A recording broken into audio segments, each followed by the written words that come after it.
hasil verifikasinya itu menunjukkan bahwa video tersebut dibuat untuk tujuan lelucon.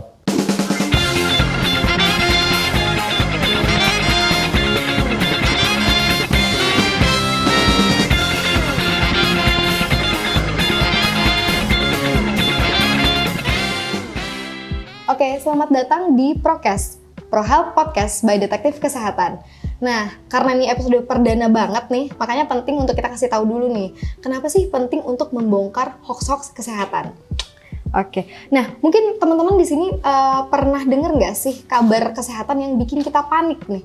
Kayak misalnya pas COVID kemarin, itu ada misalnya vaksin COVID itu bisa mengandung magnetic chip yang menyalurkan data kita ke elit global. Nah, panik nggak tuh?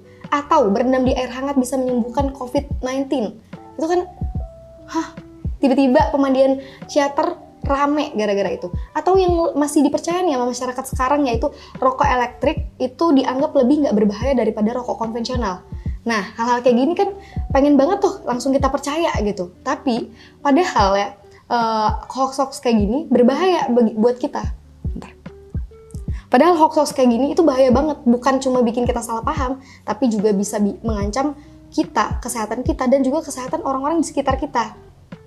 Nah, karena kesehatan itu penting banget dan nyawa nih taruhannya, maka dari itu, kalau kita dapat info yang salah, ya yang rugi kita sendiri. Makanya di era informasi kayak sekarang, penting banget untuk kita lebih kritis, gak gampang percaya, dan juga bisa bedain yang mana hoax dan yang mana fakta gitu di dalam kesehatan itu sendiri. Maka dari itu, di episode ini kita akan ngobrol nih sama salah satu jurnalis pemeriksa fakta yang trusted banget gitu, yang sehari-harinya berburu hoax tentang kesehatan. Ada Mas Irsyan Hashim di sini. Terima kasih Dian. Oke, thank you banget Mas sudah bersedia datang di Prokes gitu. Dan kita nih dari Mas Irsyan kita mau belajar gimana sih caranya media untuk memeriksa fakta gitu, fakta-fakta kesehatan, dan juga gimana caranya kita juga akan mungkin mengklarifikasi beberapa fakta hoax-hoax kesehatan yang lagi beredar sekarang, dan juga mau tahu nih tips dari Mas Irsyan sendiri gitu supaya kita nggak jadi korban hoax gitu. Oke, mungkin langsung aja gitu ya Mas ya. Kita mau kenalan dulu sama Mas Irsyan gitu ya. Mungkin bisa diceritakan gitu kenapa Mas Irsyan memilih skill jurnalistik pemeriksa fakta gitu, dan fakta apa aja sih yang selama ini pernah diperiksa gitu sama Mas Irsyan? Mungkin itu dulu. Oke, terima kasih Dian. Sebenarnya spesialisasi untuk pemeriksa fakta ini berawal ketika saya itu mengikuti training yang dilakukan oleh Aliansi Jurnalis Independen. Itu sekitar tahun 2021 atau 2022. Ketika itu ada training cek fakta yang dilakukan oleh AJI. Itu pelatihannya sekitar 3 hari. Itu bagaimana menggunakan tools, bagaimana mengejar informasi yang hoax, untuk diverifikasi dan sebagainya. Seputar itu terkait untuk training untuk menjadi pemeriksa fakta. Pemeriksa faktanya sendiri itu akhirnya pelatihan itu melahirkan para pemeriksa fakta. Itu sudah 5 sampai 6 angkatan deh di seluruh Indonesia untuk training tersebut. Untuk pengalaman pemeriksa fakta sendiri itu kebanyakan sehabis pemilu ini. Saya sempat terlibat dengan beberapa teman-teman di koalisi pemeriksa fakta di Indonesia untuk pemeriksa fakta di pemilu 2024 di Februari ya. Februari kemarin. Dari beberapa debat capres itu dilakukan verifikasi untuk informasi-informasi yang disampaikan.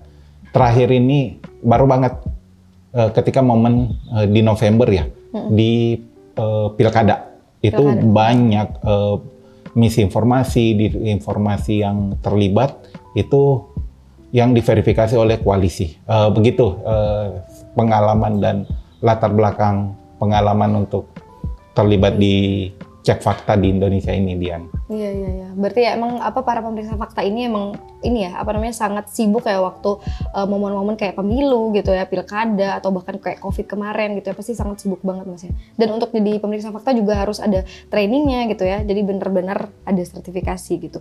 Nah ini mungkin kita mau sebelum masuk ke bagian klarifikasi investigasi, kita mau tanya juga nih, gimana sih sebenarnya kalau ala jurnalisnya gitu ya, memastikan gitu ya fakta tetap jadi yang utama gitu, dan juga di berbagai multi platform gitu, dan di era dimana semua orang pengen cepat dan sensasional gitu, banyak broadcast WhatsApp gitu dan lain-lain gitu, itu yang dilakukan para pemeriksa fakta tuh sebenarnya kayak gimana sih gitu? Sebenarnya teknik dan skill yang dilakukan oleh pemeriksa fakta itu tidak tidak berbeda dengan teman-teman dari jurnalis konvensional. Satu prinsip yang paling utama adalah verifikasi. Tapi beberapa pemeriksa fakta itu menggunakan beberapa tools khususnya yang disediakan secara digital untuk melakukan, baik itu memverifikasi foto, video maupun informasi. Itu yang sedikit membedakan antara jurnalis konvensional dan teman-teman jurnalis di fact checker ini. Gitu Dian untuk ini. Karena ini ya harus cepat juga kalau ini ya pemeriksa fakta gitu ya. Nah teman-teman, itu makanya dari Mas Ihsan sendiri udah ngasih tahu nih kita tentang betapa sebenarnya jadi jurnalisme cek fakta itu sebenarnya penting gitu ya, apalagi untuk isu kesehatan gitu. Dan mungkin ya skill Mas Ihsan ini harus bisa berguna nih buat teman-teman sekalian. Jadi kita sendiri udah ngumpulin 6 gitu ya hoax kesehatan yang untuk diklarifikasi sama Mas Ihsan gitu. Tapi mungkin sebelum masuk ke investigasi, kalau mau minum dulu Mas ya. Jadi mungkin kita bisa minum dulu kali ya sebelum itu, karena deg-degan nih, hoax apa aja sih? Jadi sebenarnya teman-teman juga kalau seandainya ada yang mau diklarifikasi gitu ya, ini hoax atau bukan sih, bisa sebenarnya komentar di kolom komentar gitu ya untuk next episode gitu. Nah mungkin yang udah kita kumpulin, yang pertama itu ada kartu Indonesia Sehat nih, dapat uang 600.000 kalau kita dapat kartu Indonesia Sehat. Ini sebenarnya klasik ya, tapi masih sering banget muncul gitu. Gimana sih cara mendeteksi kalau ini hoax gitu, dan apa yang sebenarnya kenyataannya gitu di lapangan? Oke, Dian, sebenarnya informasi soal kartu Indonesia Sehat ini yang mendapat duit sekitar 600.000 itu itu sudah dilakukan cek faktanya oleh teman-teman di koalisi. Koalisi ini itu beranggotakan beberapa jurnalis, beberapa media. Berdasarkan informasi ini udah dilakukan cek faktanya oleh teman-teman. Ini udah dimuat di situsnya cekfakta.com. Itu dilakukan cek faktanya oleh teman-teman kompas.com nih, Dian. Itu yang dilakukan verifikasi itu dengan mewawancara juru bicaranya BPJS Kesehatan. BPJS Kesehatan ini adalah penanggung jawab utama untuk kartu Indonesia Sehat ini, KIS ya, singkatannya. Itu si juru bicaranya ini namanya Rizky. Pak Rizky ini udah mengatakan bahwa informasi itu tidak benar. Informasi tidak benar. Dan itu bagian dari modus penipuan. Ini yang harus jadi perhatian dari pemirsa podcastnya Prohel ini. Itu bagian dari modus penipuan. Bahaya kan? Ini aja udah bahaya banget nih kalau kayak gini. Maunya dapat 600.000 malah hilang 600.000 Mas. Berarti ini udah ada kasus-kasus yang ketipu nggak sih Mas gara-gara hoax ini gitu? Sejauh ini belum ada laporan, tapi BPJS itu menghimbau kepada pemirsa maupun penduduk Indonesia atau pengguna KIS ketika mendapat informasi seperti ini, itu menghubungi situs resmi dari BPJS Kesehatan. Oh iya, biar lapor gitu ya, daripada melakukan tindakan apa-apa gitu ya, takutnya ada phishing ataupun ini digital yang lain gitu ya. Iya, jadi sehingga teman-teman pemirsa itu bisa terhindar dari modus penipuan seperti ini. Betul. Ternyata modus penipuan guys. Ya. Ini mungkin supaya kita lebih akrab gitu ya, dan pemirsa ya, kita sobat prokes aja gitu ya. Nanti kita akan pikirkan ya nama-nama sapaan yang lebih ikrip gitu ya, yang lebih akrab. Bisa saran-saran di kolom komentar juga. Apakah sudah ada penggunaan atribusi untuk teman-teman penonton dari podcast ini dia? Belum, makanya nanti kita akan pikirkan. Tapi sekarang ya bisa dipanggil pemirsa atau sobat prokes dulu kali ya. Ini spontan uhuy banget nih gitu. Berarti kita bersepakat untuk sobat prokes ya. Oke. Kita sepakat di sini sobat prokes ya guys. Oke. Nah sobat prokes, kalau kalian juga punya kayak misalnya pengalaman modus penipuan yang tadi dibilang kayak Mas Irsyan gitu, kalian boleh sharing juga ya di kolom komentar gitu. Ini soalnya bahaya banget ya ternyata. Aku pikir tadi case tuh 600.000 itu hanya berpengaruh ke administrasi, tapi ternyata sampai ada yang modus penipuan gitu ya, menggunakannya sebagai modus penipuan. Nah, dari yang lokal kita beralih ke yang internasional nih. Bill Gates nih, bawa-bawa Bill Gates. Bill Gates dituntut soal obat aborsi dalam vaksin gitu. Katanya ada yang pernah, ini hoax yang muncul kayaknya beberapa waktu yang lalu melibatkan teori konspirasi ya. Dan ini kayaknya kalau kayak gini ya, kalau konspirasi kayak gini gampang banget viral gitu ya. Dan kenapa sih orang suka percaya gitu, dan apa sih kebenarannya gitu dari kebohongan ini gitu? Ya, yang terkait dengan Bill Gates ini sebenarnya teman-teman koalisi Cek Fakta juga sudah melakukan verifikasi ya. Tadi seperti yang kita sebutkan di awal, semangat Cek Fakta itu adalah semangat verifikasi. Nah, pada 9 Oktober 2024 itu ada sebuah artikel Dian yang sumber informasi ini dari The People Voice. Itu sumber informasi awal dari obat aborsi Bill Gates. Tapi oleh teman-teman fact checker internasional secara global itu yang dilakukan oleh media based fact check itu mengatakan bahwa media ini itu punya bias informasi. Jadi informasi ini keabsahannya itu patut dipertanyakan. Itu dia Dian. Situs yang berbasis di Amerika ini itu punya beberapa permasalahan sejak masa COVID-19 kita terjadi sebelumnya. Nah, itu perlu diverifikasi lagi oleh teman-teman fact check. Hasilnya itu ini aku bacain.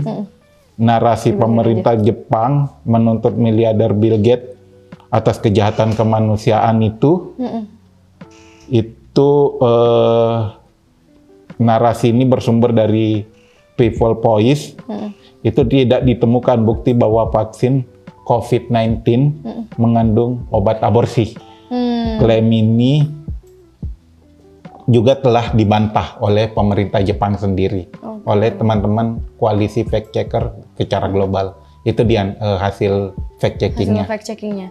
Berarti ini salah satu tips nih sebenarnya teman-teman dari Mas Irsyan gitu ya, bahwa kita nggak cuma melihat informasinya gitu. Kadang kita harus melihat latar belakang medianya juga gitu ya. Ternyata medianya walaupun kayak Inggris ya, pakai bahasa Inggris gitu, ternyata masih perlu dicek lagi nih. Ternyata bukan cuma satu ya, bahkan mungkin sebelum-sebelumnya dia nggak cuma punya bias pribadi atau sebelumnya pernah menyebarkan hoax juga. Dan kita harus hati-hati Mas ya dengan media-media yang kayak gini gitu. Mungkin Mas boleh cerita dikit nggak sih tentang media-media, apa sih maksudnya media yang dianggap trusted gitu, yang bisa dipercaya gitu, kayak cekfakta.com gitu. Yang informasi atau media kayak gimana sih yang bisa kita percaya gitu, dan yang media yang kayak gimana nih yang kayaknya harus diverifikasi lagi gitu, harus kita lebih teliti lagi gitu informasinya.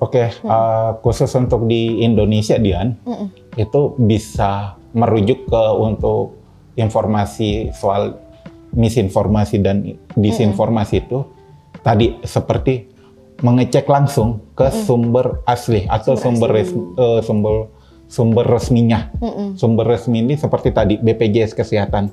Ketika BPJS Kesehatan nggak menyampaikan, itu berarti informasi ini berpotensi dis atau misinformasi.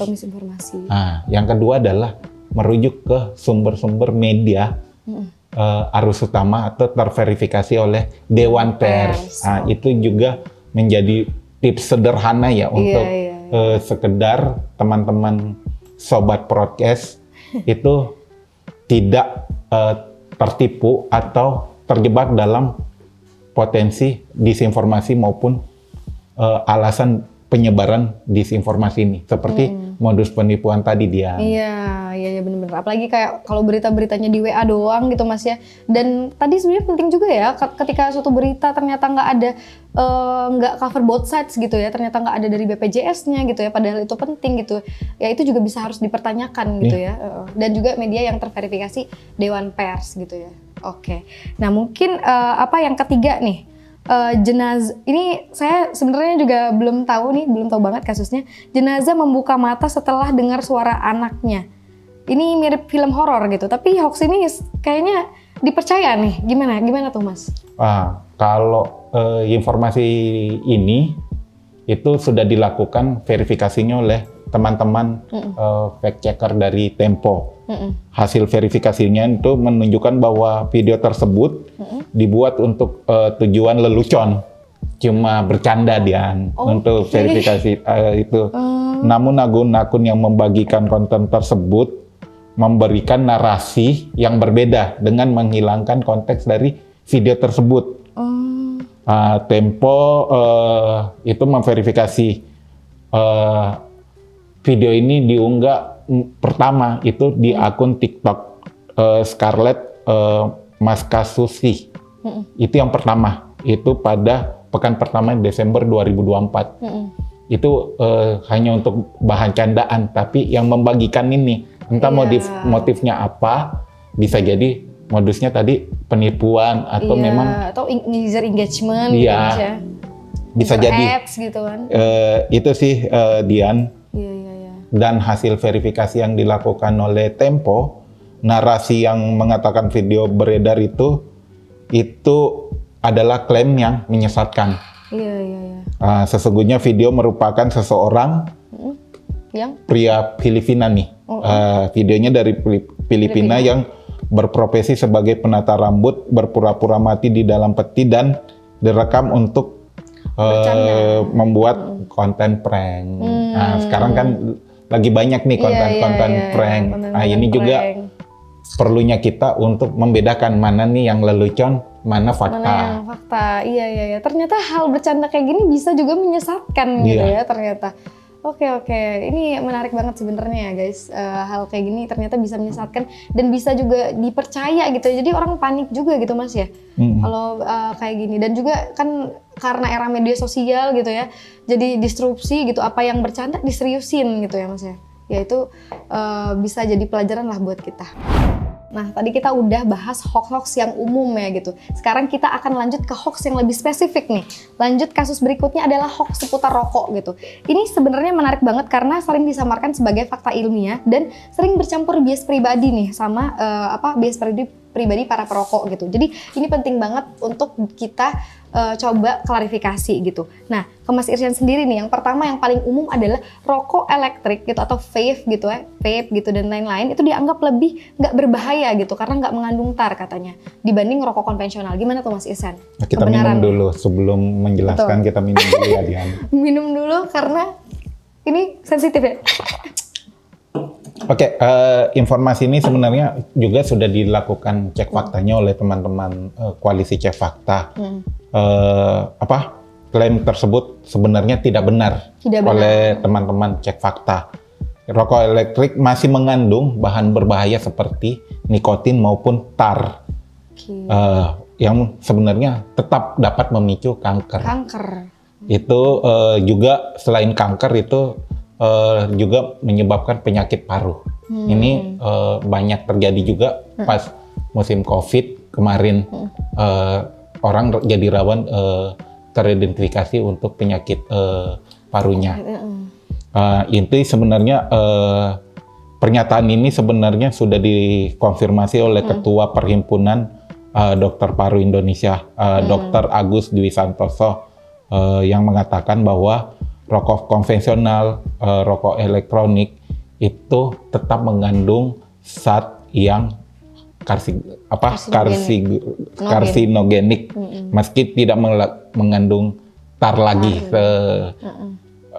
Ternyata bahan tersebut dapat masih mengandung bahan-bahan lain seperti formaldehid, asetaldehid, osida propelin dan glisidol. ini sebenarnya tadi bahan-bahan yang berpotensi tetap mengandung bahan zat-zat yang karsinogenik. Itu sih Dian hasil verifikasi dari teman-teman koalisi cek fakta dengan mengkonfirmasi dan memverifikasi langsung ke dokter, parunya. Paru, iya. Nah itu dia teman-teman. Sebenarnya ini tuh jadi concern orang-orang yang para perokok juga yang mau dalam tanda kutip ya sembuh dari candu atas rokok ini sendiri. Kadang-kadang mereka beralihnya ke vape dulu, padahal rokok elektronik sama aja gitu ternyata, walaupun nggak mengandung tar bisa tetap mengakibatkan kecanduan ya Mas ya?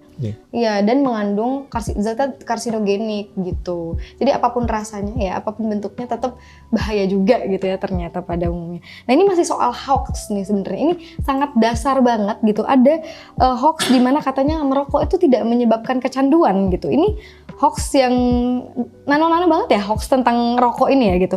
Bisa dijelaskan Mas kenapa gitu, ada hoax seperti ini padahal mungkin udah ada tuh di bungkus rokoknya gitu, rokok bisa menyebabkan kecanduan gitu. Itu kenapa ya Mas? Itu sebenarnya hasil verifikasi cek faktanya itu postingan ini sempat ada Dian di akun X, dulu namanya Twitter ya. Iya. Nah itu terverifikasi ada di posting 13 Maret 2024. Itu dilihat oleh 26.200 pengguna dan diposting ulang sebanyak 67 kali. Oleh teman-teman cek fakta itu coba diverifikasi lagi. Ya tetap bahwa rokok itu mengandung nikotin yang menyebabkan efek kecanduan. Berarti informasinya hoax itu ya. Nikotin itu memicu otak untuk memproduksi dopamin sehingga memperkuat stimulus otak menjadi kecanduan. Oleh tim kesehatan dari Fakultas Kesehatan Masyarakat Universitas Gadjah Mada itu juga memverifikasi informasi tersebut bahwa asap rokok itu mengandung nikotin yang tetap pastinya memiliki efek candu.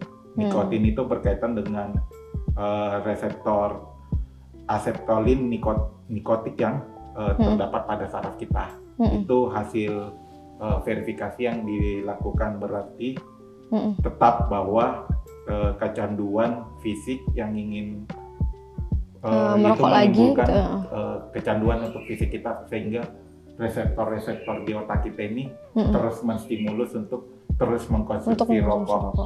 Berarti hasil cek fakta dan informasi melalui akun X tersebut, kesimpulannya itu menyesatkan ya. Menyesatkan, oke. Itu menyesatkan ya. Ternyata itu nggak cuma di WA aja ya, bahkan X, memang berbagai platform media tuh bisa semuanya ya, berarti menyebabkan hoax gitu ya, memunculkan hoax itu sendiri.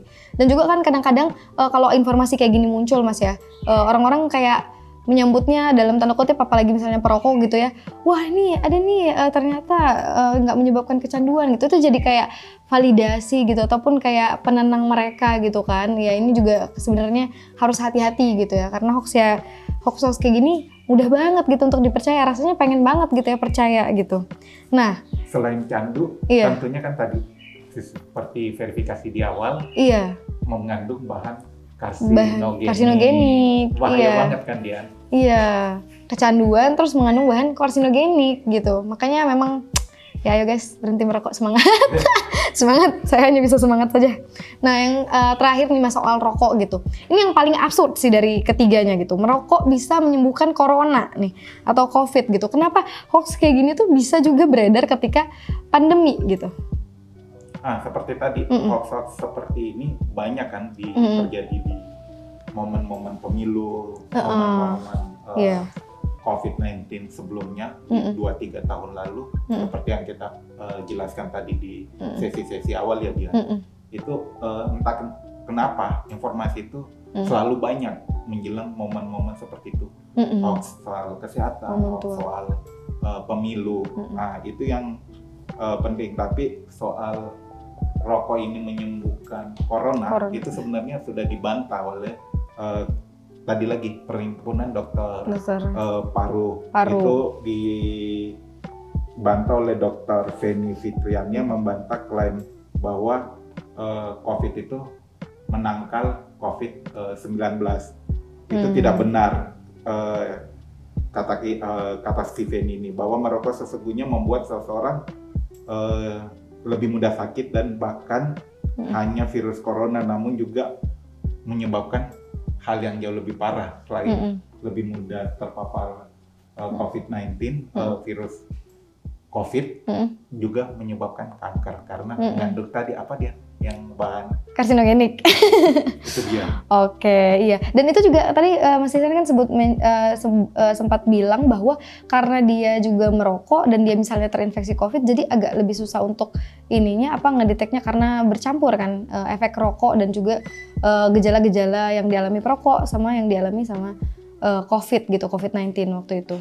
Itu tadi jauh lebih mudah terpapar malah. Jauh lebih mudah terpapar. Oh, justru kebalikannya. Iya, bukan menjadi penangkal. Berarti menyesatkan. Menyesatkan informasi tersebut. Oke, menyesatkan nih berarti. Nah, ini kan ya kayaknya ini Perhimpunan Dokter Paru ini sibuk banget ya, karena banyak banget hoax-hoax tentang rokok gitu ya. Sibuk banget untuk mengklarifikasi gitu ya, hoax-hoax tentang rokok yang beredar gitu ya. Itu, tapi fakta itu bukan juga hanya oleh teman-teman dokter paru. Badan Kesehatan Dunia, WHO pun mengatakan hal yang sama.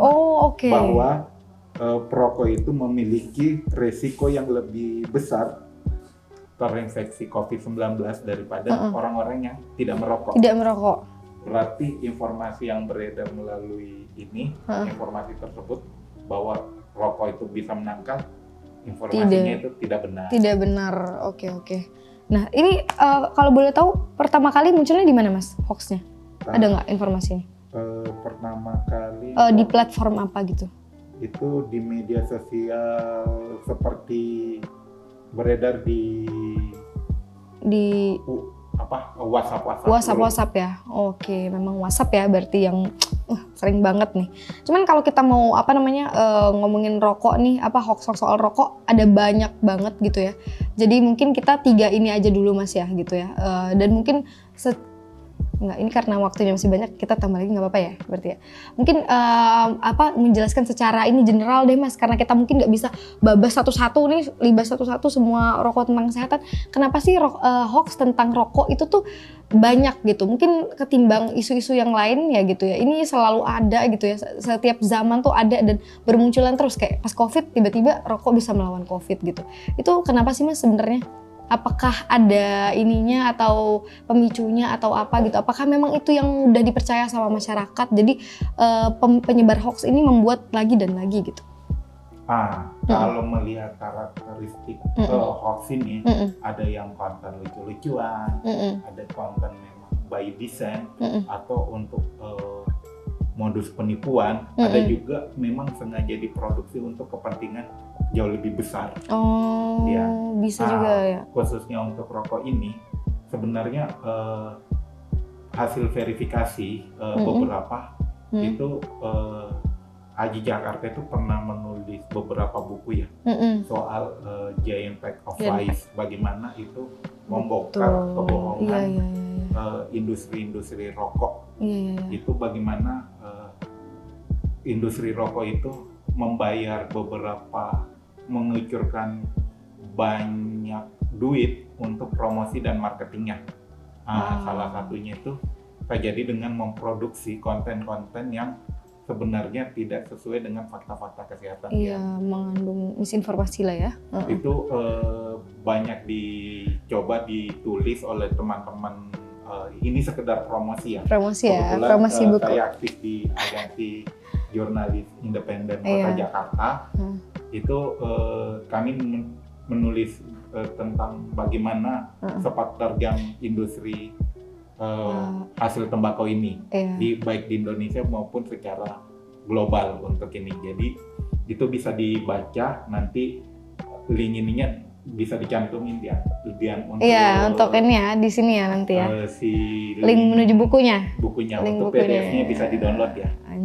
Tuh udah satu pack membongkar kebohongan industri rokok gitu. Tapi ini menarik banget ya, berarti kalau rokok, hoax soal rokok itu bukan hanya tentang kayak salah paham ataupun kayak konten bercanda. Ini ada alasan yang mungkin lebih besar lagi gitu ya, adalah tentang marketing gitu ya. Jadi marketingnya nggak cuman yang kita lihat di TV gitu atau di billboard gitu, tapi juga ada yang dalam tanda kutip kayak undergroundnya gitu ya, dan bisa dibaca di buku Giant Pack of Lies. Giant Pack of Lies. Oke. Itu udah ada 2 seri. Seri pertama itu terbit di 2012. 10 tahun kemudian itu Aji Jakarta kembali menerbitkan di tahun 2024 kemarin dia launchingnya. Jadi baru berapa bulan yang lalu itu launching buku Giant Pack of Lies. Part 2-nya. Part 2. Wah, masih segar banget ini berarti ya. Masih baru dibuka dari open ini ya, segar banget. Oke. Sampai saking banyaknya sampai bisa bikin buku ya. Ini membongkar hoax tentang rokok ini. Nah, oke, mungkin yang terakhir nih kita pengen tanya gitu ya ke Mas Irsyan gitu, karena kita udah ngomongin, oh ini hoax, ini bukan, ini menyesatkan gitu, ini benar gitu. Nah, dari Mas Irsyan sendiri gitu sebagai jurnalisme pemeriksa fakta, tips-tips apa aja sih supaya kita tuh nggak jadi korban hoax gitu, supaya kita juga bisa secara mandiri gitu untuk memverifikasi, karena kan kita nggak mungkin bergantung terus kan sama jurnalisme pemeriksa fakta gitu ya. Ya, di era yang kayak makin disrupsi digital dan sekarang udah ada AI juga gitu kan, itu makin banyak nih misinformasi. AI kan bikin kita kayak percaya gitu kan, saking realnya gitu. Itu gimana Mas supaya kita nggak mudah gitu tertipu gitu?